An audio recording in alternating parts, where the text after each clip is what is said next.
Emily, you look incredible, I whispered as she spun in front of the mirror, her dress catching the light just right.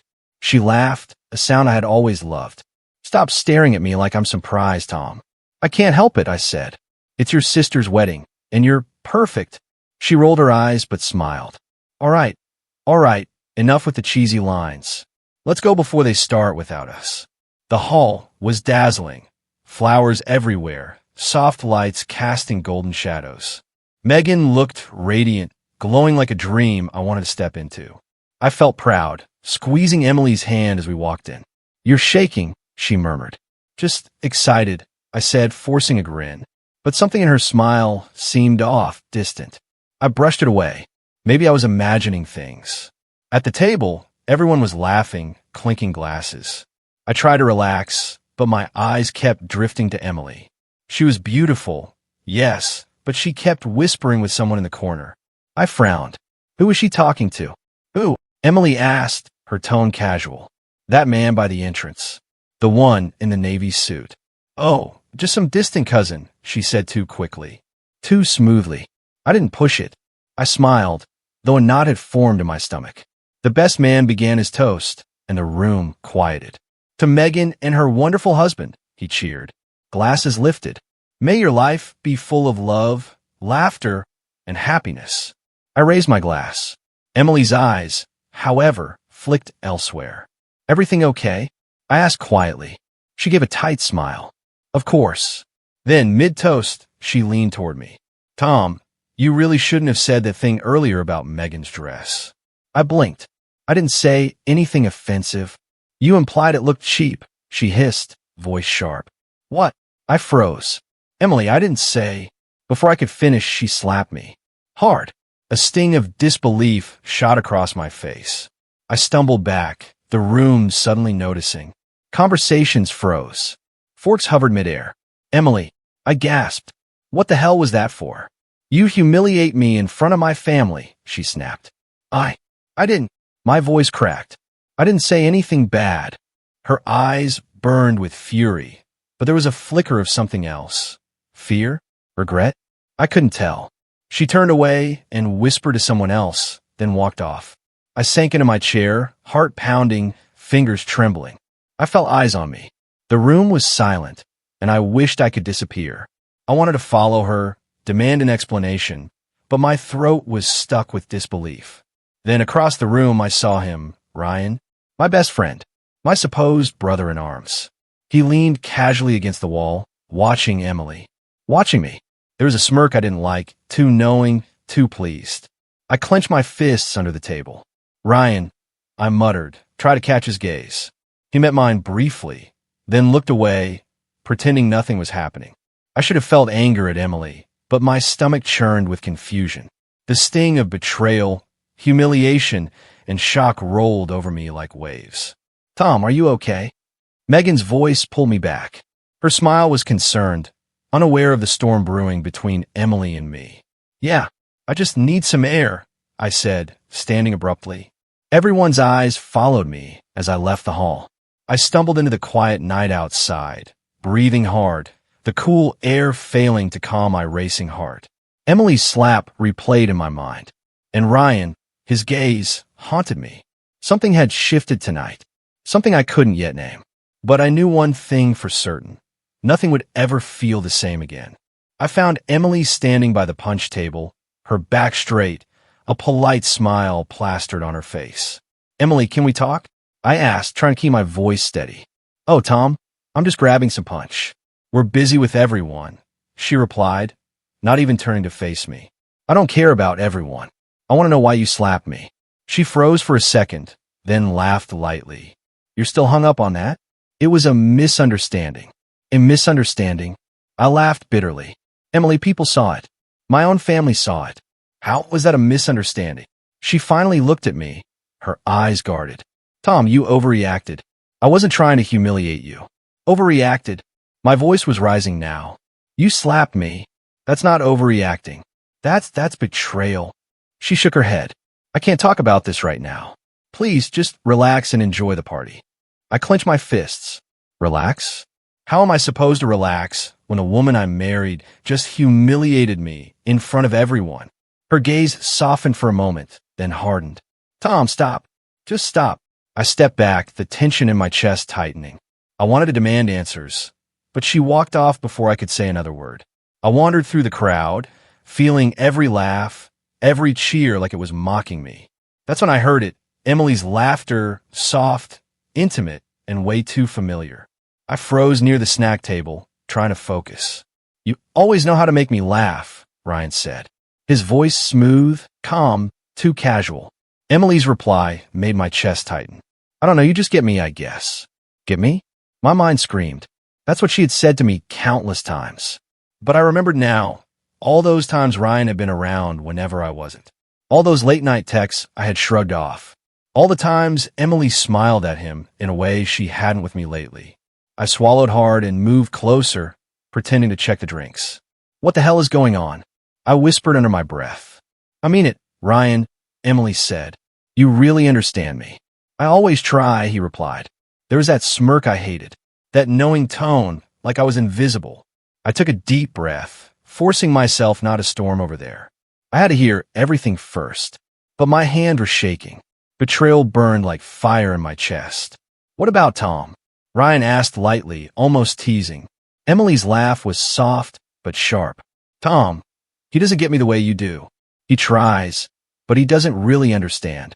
I staggered backward, nearly dropping my drink. I should have confronted them, yelled, thrown something. But I stayed, feeling numb. The whispers, the laughter, the ease between them. It was unbearable. Later, I tried talking to Megan. Hey, you haven't seen anything weird tonight, have you? Megan blinked at me, innocent. Weird? No, why? Everything's fine, right? Right, everything's fine. I forced a smile. She smiled back, completely unaware, completely innocent. And it hurt even more. The night dragged on. I tried to eat, tried to talk to other friends, but my mind replayed their voices. Ryan's smirk, Emily's laugh, the way she leaned toward him. I had ignored the signs before. I had trusted her. Back at home, I couldn't sleep. I paced the apartment, staring at the ceiling, my phone buzzing with messages I couldn't bring myself to read. Emily hadn't texted me once since the slap. I remembered Lila, Ryan's girlfriend, always cheerful, always close to him. She probably didn't know what was happening. Maybe she'd be devastated if she found out. That thought made me feel slightly less angry at her and more alone. I sank into the couch, rubbing my eyes. What the hell is going on? I muttered. My voice cracked. Am I imagining this? Am I crazy? Then I realized I wasn't imagining anything. The pieces were all there. Secretive smiles, whispered conversations, late-night availability, and now tonight. I might have been the last to see it, the last to know, but I wouldn't be the last to act. I pulled out my laptop and started taking notes, trying to remember everything I'd overheard. Names, phrases, laughter moments, each one a tiny dagger twisting in my chest. I made a silent promise to myself. I will know the truth. I will not ignore it. No more pretending. No more doubt. And deep down, I knew, whatever I discovered, nothing would ever be the same. I couldn't sleep. Every time I closed my eyes, I saw Emily laughing with Ryan, leaning closer than any friend should. I needed to know. I grabbed my coat and headed back toward the hall, my heart hammering.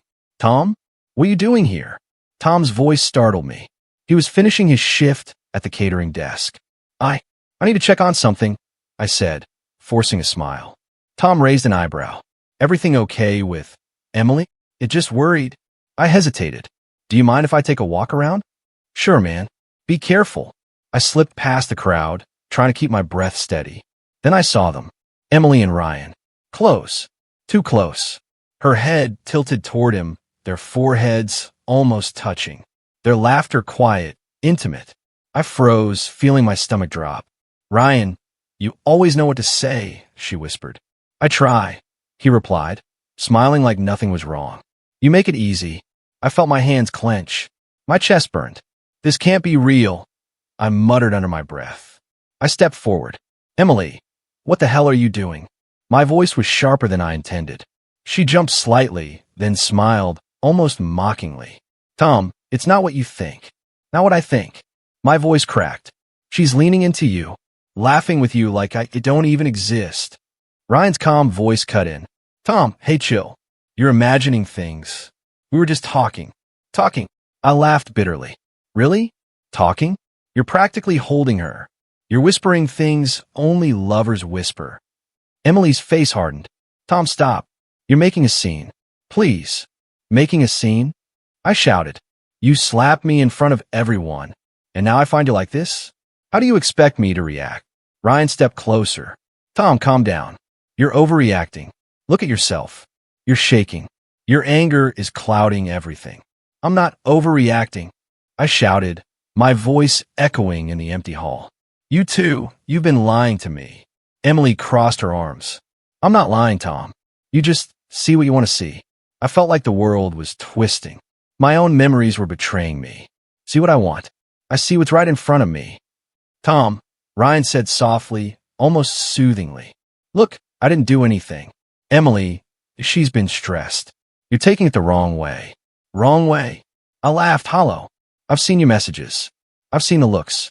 Every time you're near her, something changes. And tonight, my voice broke. Tonight, I saw everything. Emily's eyes flashed. You don't understand. I wasn't. I didn't mean. You didn't mean? I shouted, pacing. You slapped me. And now you act like I'm a crazy one? You're letting your emotions run wild, Tom. Ryan added. Step back. Think. You're twisting this. I shook my head violently. No, you're twisting it. You've been hiding behind smiles, behind jokes, pretending to be my friend. And I trusted you. Emily looked at me, her voice low. Tom, please, stop this. You're humiliating yourself. I felt a wave of dizziness. How could she turn around like that? How could he stand there calm, innocent? My hands were trembling, my mind racing. Tom's words from earlier replayed in my head. Be careful, man. Don't let anger make you blind. I wanted to believe someone, anyone, but I couldn't. The proof was right there. The closeness, the whispers, the laughter. Every moment I dismissed before now hit me like a punch to the chest. Emily's father, Mr. Collins, had passed by earlier, giving me that judgmental glance. One of those looks that said, control yourself or ruin everything. I could almost feel his eyes on me now. I took a deep breath. Fine, I said, voice shaking. Believe whatever you want. But I know the truth. I see it now. And I won't forget it. Emily opened her mouth, but I turned, walking away, my heart pounding in my ears. The betrayal was real. I had ignored the signs for too long. And in that moment, I realized something terrifying. My life as I knew it was over. I had reached the breaking point. I slammed the door behind me the moment I walked in. Emily, we need to talk. Now. She looked up from the couch, feigning calm. Tom, can we not do this tonight? I'm tired. Tired? I laughed bitterly. Do you know how tired I am? Do you know what I just saw? What you saw? Her tone was sharp now. Tom, you're letting your imagination run wild. My imagination? Emily, I watched you. I watched you with him. Ryan, I pointed toward the floor, hoping the gesture carried my disbelief. I saw the way you leaned in. The whispers. The laughter. You can't tell me it was nothing. She sighed, rubbing her temples. Tom, I don't know why you're making such a big deal out of this. You're overreacting. You always overreact. Overreacting. My voice cracked. Emily, you humiliated me in front of everyone, and now you're turning it around on me. I'm just asking you to trust me, she said softly, but the softness didn't reach her eyes. Can't you do that? I felt anger bubbling, heat rising in my chest. Trust you? After tonight? After all the little things I ignored before? How can I trust someone who? I stopped, swallowing the lump in my throat. Who makes me question everything we've had? You're being dramatic, she said, voice cold now. Really, Tom? You're letting this eat at you. You need to calm down. I shook my head. Calm down? You slapped me. You've been hiding things, and you're still denying it. Calm down? I don't even know what's real anymore. She stood and crossed the room, avoiding my eyes. You're imagining things. He's just a friend, that's all. Just a friend. My fists clenched. Emily, I've seen the way he's always there for you. Always. And tonight, you couldn't even hide it. She finally looked at me. Tom, please. You're letting anger control you. Stop projecting everything onto me. I wanted to scream. I wanted to grab Ryan and shove him against the wall. I wanted to expose them publicly, make them regret ever thinking they could hide it. But instead, I stood there, trembling, heart pounding. I can't just let it go, I muttered. You don't have to, she said quietly, almost soothingly. But you should think before you act. Don't ruin things out of spite. Spite. That word cut deeper than any slap or whisper. I thought about Ryan's smirk tonight, the casual way he turned everything into my fault. I thought about the stolen glances, the laughter, the texts I had dismissed. I had been blind. I sank into a chair. Tom, I whispered, remembering my friend's words from before. Be careful, man. Don't let anger make you blind. I grabbed my phone. I needed guidance. I typed quickly. Tom, need advice. Emily and Ryan. Tonight. Serious. A few minutes later, Tom's reply came. Calm down. Don't confront anyone physically. You need a plan. Watch, observe, don't act out of anger. Let the truth show itself. I leaned back, rubbing my face. He was right, but it didn't make the rage any less real. My mind raced. What if I confronted Ryan? What if I exposed them in front of everyone at a family gathering? Could I do it? Should I? I imagined it, the satisfaction of seeing guilt spread across their faces. Emily's shock, Ryan's panic, the whispers behind closed doors finally exposed. The thought made my chest tighten, a burning desire for justice, for vindication. Then I realized something. If I acted now uncontrolled, I would lose everything. I would become the person I hated, reckless, consumed by emotion, blind to consequences. I needed control. I needed a strategy. I stood, pacing the living room. I can't just sit here. I need to know everything. I need answers. I thought about hiring someone, a detective, a private investigator, anyone who could uncover the truth without exposing me too soon. Someone who could gather evidence quietly, methodically, while I kept my distance, watched, and waited. Emily glanced at me, suspicion and annoyance in her eyes. Tom, what are you thinking? I smiled barely. I'm thinking. I'm not powerless anymore. I'm going to find out the truth, Emily. And when I do, you'll see I'm not the one who's lost control. Her eyes narrowed, but she said nothing. I picked up my coat, phone in hand. This ends tonight, one way or another. And with that, I knew I had crossed the line. My mind was set. I wasn't just hurt anymore. I was determined. And for the first time since seeing them together, I felt like I had a plan. The storm inside me had shifted. It was no longer about heartbreak. It was about reclaiming control. I couldn't just sit and stew. I had to act. Not recklessly, but subtly, carefully. I started small, dropping hints, asking questions in casual tones, planting doubt without saying a word directly. Did you notice Emily yesterday? I asked Sarah over lunch. Sarah blinked. Notice her? What do you mean? Oh, just she seemed distracted. You know, laughing a little too much at Ryan's jokes. Sarah frowned. Really? That doesn't sound like her. Are you sure? I shrugged, smiling faintly. Maybe I'm imagining things. But sometimes, things just look a certain way, don't they? Sarah tilted her head. I guess. But I don't like seeing you get worked up about this. I'm not worked up. Just aware, I said. But inside, I felt the thrill of control. Planting seeds of doubt, watching them grow, watching their carefully maintained world start to wobble. It was intoxicating. Later, I made a point of casually mentioning small details to our mutual friends.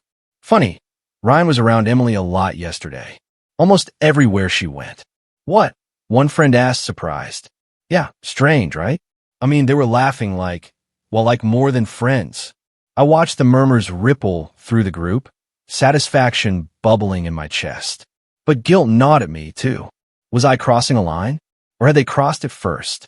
When I returned home that evening, I caught Emily hesitating at the door, biting her lip. Tom, you're late.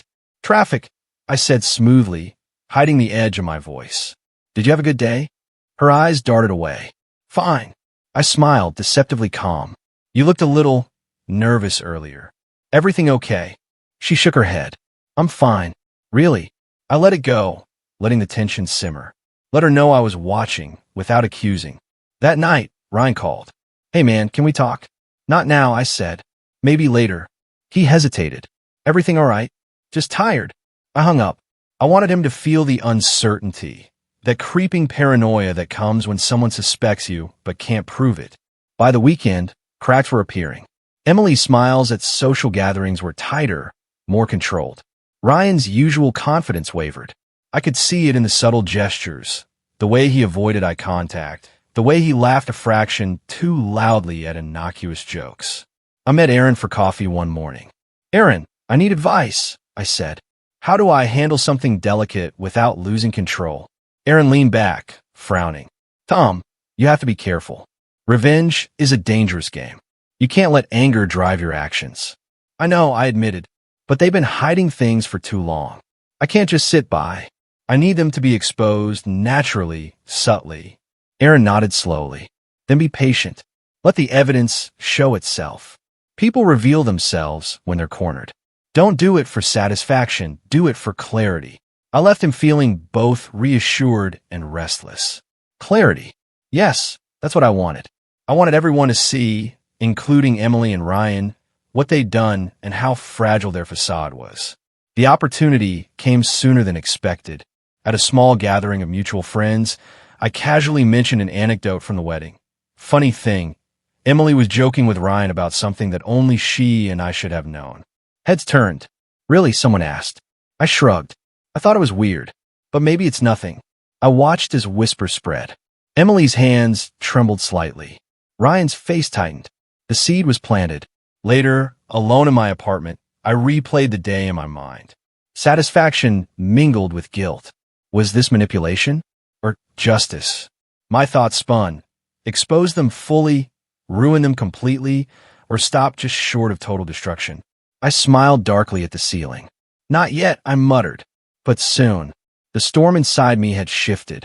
No longer heartbreak. No longer confusion. Now, anticipation, control, and the slow, deliberate unraveling of those who betrayed me. I had begun the first step of my plan, and I knew, deep down, that nothing would ever be the same. I didn't know whether to laugh or cry as I walked into the gathering. Everyone was there, friends, family, coworkers. The air buzzed with casual chatter, but I could feel it like an electric charge waiting for the moment to strike. I spotted Emily across the room, standing stiffly beside Ryan. Her smile was forced, her eyes darting nervously. Ryan's confidence looked brittle, fragile. I took a deep breath and approached casually. "Hey, Emily." "Ryan," I said softly, loud enough for a few people nearby to hear. Emily's head snapped toward me. "Tom, what are you doing here?" Her voice was a little too sharp.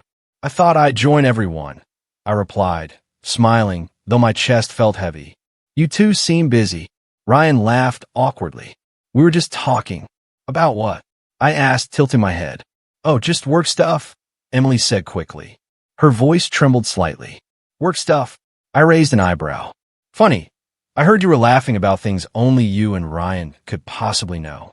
Things that, well, aren't exactly work-related." Emily's lips parted, then pressed tightly together. Ryan's eyes flicked to the side. "Tom, you're imagining things," he said, though his voice lacked its usual charm. "I don't imagine much anymore," I said. "I see things. Patterns. Conversations.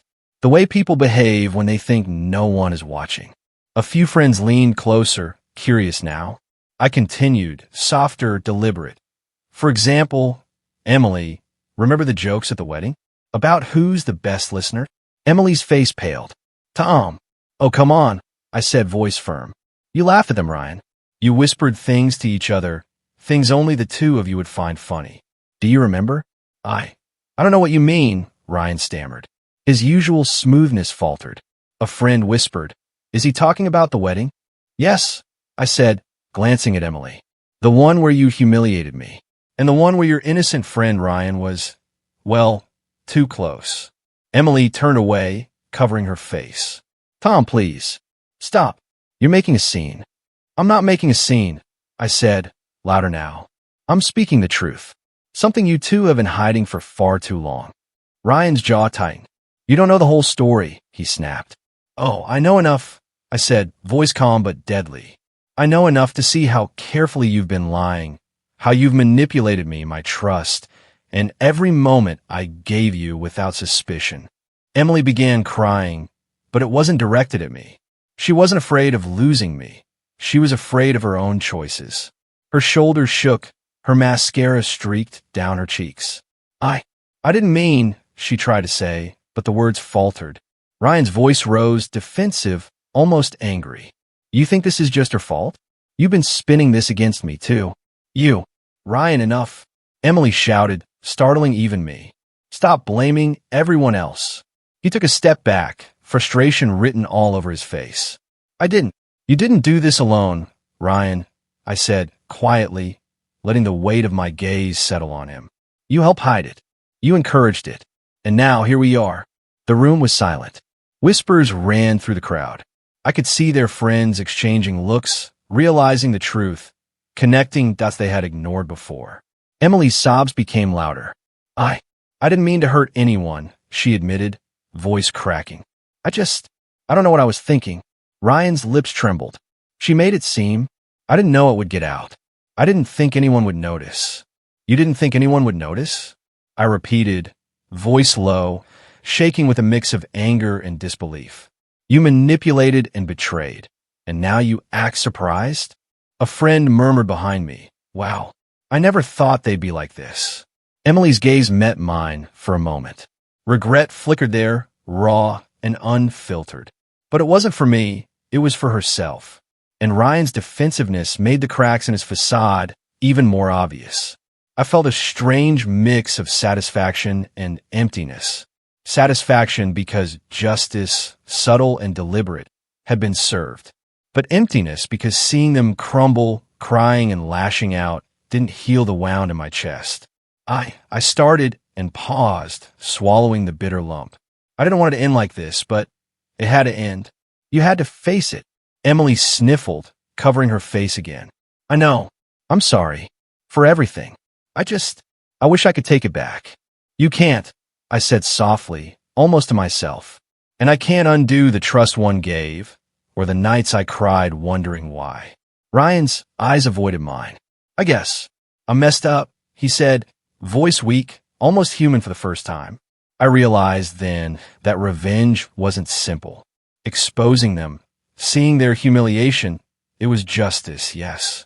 But it wasn't satisfaction. Not really. My heart still ached. My trust, my love, my certainty, all gone. I breathed in, forcing myself to focus. This isn't about satisfaction anymore, I said quietly. It's about clarity, about knowing the truth, about moving forward. Emily and Ryan both avoided my gaze. They had lost control, and I had regained mine. But the cost wasn't cheap. The crowd murmured, whispers spreading. I stepped back, letting the reality of the situation sink in. Justice had been done, yes, but at a cost I wasn't sure I was ready to face. I felt a strange empathy for them in that moment, as if their shame mirrored my own pain. I didn't forgive them. Not yet. But I understood, somehow, the complexity of choices, of human weakness, and the consequences of betrayal. I turned and walked away, leaving them to their guilt. The storm had passed, but the aftermath lingered, heavy in my chest. I woke up to sunlight streaming through the blinds, warm and harsh at the same time. The apartment was quiet, too quiet, and for a moment I felt the weight of everything crash back on me. I thought about Emily, about Ryan, about the chaos I'd stirred, and I realized something. The storm was over, and now it was just me and the aftermath. I poured coffee, staring at the dark liquid, thinking aloud. I can't keep doing this, obsessing, replaying everything. Aaron walked in, carrying his usual calm. Morning. How are you holding up? I shrugged, stirring my coffee. Better, I guess. I don't know if better is the right word. I feel lighter. But empty too. Empty can be good, he said, setting down his bag. Means you're ready to rebuild. I nodded slowly. Maybe. I keep thinking about everything. The betrayal, the humiliation, seeing them crumble. I expected relief, but it's not that simple. You're human, Aaron said gently. It's supposed to hurt. Healing isn't instant. I frowned, but I can't keep going back there. Watching them, thinking about them. It's like I'm stuck in their shadows. Aaron leaned against the counter. Then step out. Take the first step for yourself. Not for revenge, not for closure from them. I exhaled, letting that sink in. Yeah, you're right. I've been chasing closure from the wrong people. Maybe it's time I find it for myself. Later that day, I went through the messages, the photos, the little reminders of what had been. Emily's texts, once full of affection, now felt like pieces of someone else's story. Ryan's jokes and smirks seemed like echoes from another life. I smiled faintly, letting myself grieve quietly. I called Sarah. Hey, can we meet? Of course, she said. Everything okay? I need perspective, I admitted. I need someone to remind me that life goes on. We met at a small cafe, a quiet corner away from the noise of the city. You look different, Sarah said after a long sip of coffee. Calmer. I laughed softly. Maybe. I think I'm just accepting it. Accepting that I can't change what happened. That I can't control them. That's huge, Tom, she said. Most people would be stuck in rage for months. I don't have months, I said. I have me, and I need to start living for me again. We talked about work, life, small things. No mention of Emily, no mention of Ryan. Just breathing, just being. I realized then how much I had let my identity revolve around them. My anger, my heartbreak, even my revenge. And now I could start untangling myself. That evening, I went for a walk, passing the hall where the wedding had been. I paused, looking at the lights strung outside, remembering Emily laughing in her dress, Ryan hovering nearby. I felt a stab of sadness, yes, but also a flicker of something else, freedom. I whispered to the empty street, I can't change the past. I can't hold on to what they were, but I can choose who I am now. I found myself near a small bench and sat down. I dug into my coat pocket and pulled out the envelope I had taken from the wedding, unopened, the one Megan had handed me with her sister's note of thanks and love. I smiled faintly, remembering her bright eyes, her excitement that day. I opened it carefully. Inside was a short message from Megan. Thank you for being there for me today. You mean a lot to our family. Stay strong, Tom. My chest tightened. Gratitude, warmth, and a reminder of better things, things that hadn't betrayed me. I folded the note slowly and put it in my pocket. Later, I called Aaron. I'm ready, I said, ready to move on, to focus on work, friends, and me. Aaron laughed softly. That's the right choice. You've earned it. I hung up and looked out the window at the city skyline. The sunset painted everything in soft gold, a promise of new beginnings.